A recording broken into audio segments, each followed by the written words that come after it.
Freediving is breath hold diving. It's being able to dive with one breath, and it can be breath hold for time. It can be diving for depth, like what we do in the movie.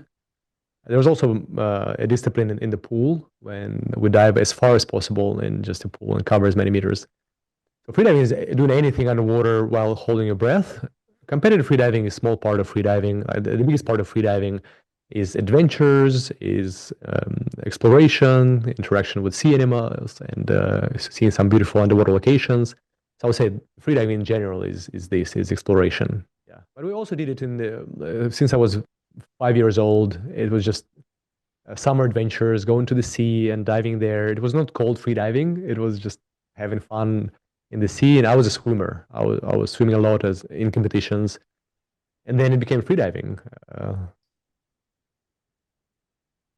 It was extremely like painful experience, and I like I it took me some years to recover from it. And my connection to freediving like didn't I didn't stop, or I didn't want to stop freediving. Actually, freediving helped me to I think to recover from it, and I was able to I didn't get any fear of depth, etc. I was much more mindful about potential dangers, so it highlighted some dangers.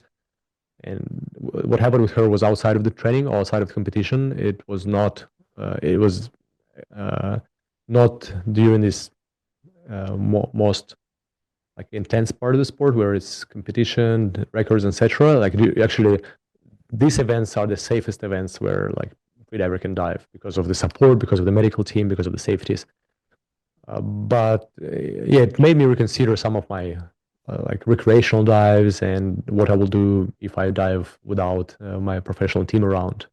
Because I love the sport and I love this process of self-exploration, and I feel the potential. I feel I can do more. So I want to do more. I feel this potential in me, and I know that by doing that, I can learn a lot about myself, about like it makes me much more disciplined. I love how my year is working when I'm focused on the records, when I have the world championship in front of me. It's just something that is part of my life. I need this process and these competitions to be energized, to feel happy. Uh, yeah, that's just natural for me. I was competing since I was a kid. I was competing since I was 4 years old, and that's just natural part of my life. I think the easiest to understand would be equalization limit. Like you just cannot equalize the pressure, and it's a pressure on the ears. Usually, if anyone tried diving, if you don't equalize the pressure in the ears, it hurts. Your ear hurts. Then so that'll be the limit. A lot of time when free divers would turn and not be able to dive deeper, it's because of that. It's just okay, equalization didn't work. Time to come back.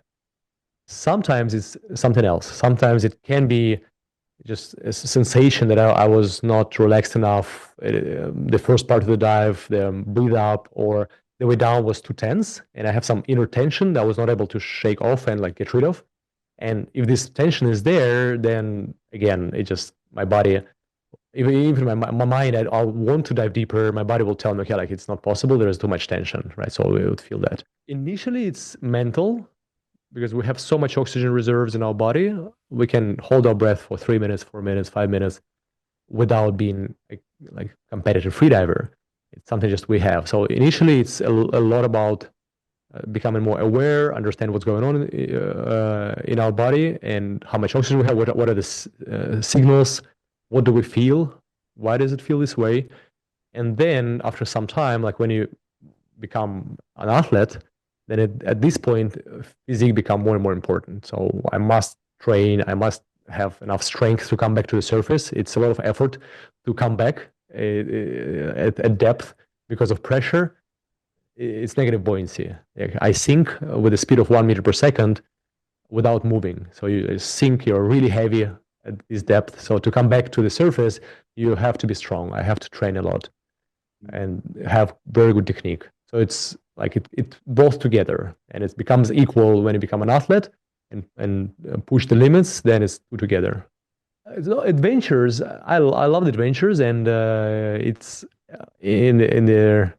and with those interactions, you never know how the sea creatures will, like, what is it, dolphins or is it sea lions or is it whales, how they'll react, what will they do. It's always an interaction, it's communication. You do this very carefully. You approach them like the important part. Well, when we do this interaction with sea animals, it's not to try to harass them and like approach them and be too close, right? So it feels like observing from the side. And if it happens that they come closer, that feels amazing. That feels like they are interested. They want to be next to you. But in general, it should be respectful and being just observing, right? But it's a life-changing experience. If it's the first interaction with whales, when you see these huge animals and they're very careful, very gentle, it's mind-blowing. I think it might seem this way from the side, but when you study all their safety procedures we have, like again, competitions would be the safest place to dive because of the system, how organizers see the diver with the sonar, with the drone, with the live footage. Then there is a team of safety divers who assist, who support freediver in the last like 30, 40 meters of the dive, which is the hardest part of the dive when we're out of oxygen, out of energy. And then there is a team of doctors. So I wouldn't say when you know all the processes and safety standards, I would say it's much safer than a lot of winter sports or something in connection to speed or mountains. Like everything is slow. Yes, there is risk. You can lose consciousness underwater. This is the main risk. If there is team around, if there is someone to support you, that's not as dangerous as when you can injure yourself with other sports, right? So I would say it's less extreme than a lot of the sports out there. I hope audience will learn more about freediving in general. That it's something that it allows them to have a lot of amazing experiences, adventures, and with adventures with the sea animals, adventures in just a variety of beautiful locations. Also, it requires careful approach. It requires education, and they must study what are the risks in freediving. It's a sport where body and safety is important. Is the main rule of freediving is to dive with your body always or with a coach. Then it's safe. So it's in a very accessible sport. We have a lot of reserves we're not aware of. Everyone can do this for different purposes. It can be just for adventures, but education and like seeing the risks in the movie, so people are aware. Okay, like they have to approach it carefully with proper education. Thanks for watching the U-Interview channel. With over 3,000 original celebrity videos, we have one of the largest collections of celebrity interviews anywhere. So remember to like and comment on our videos and subscribe to the channel. If you want to get more involved, you can become a member of the channel.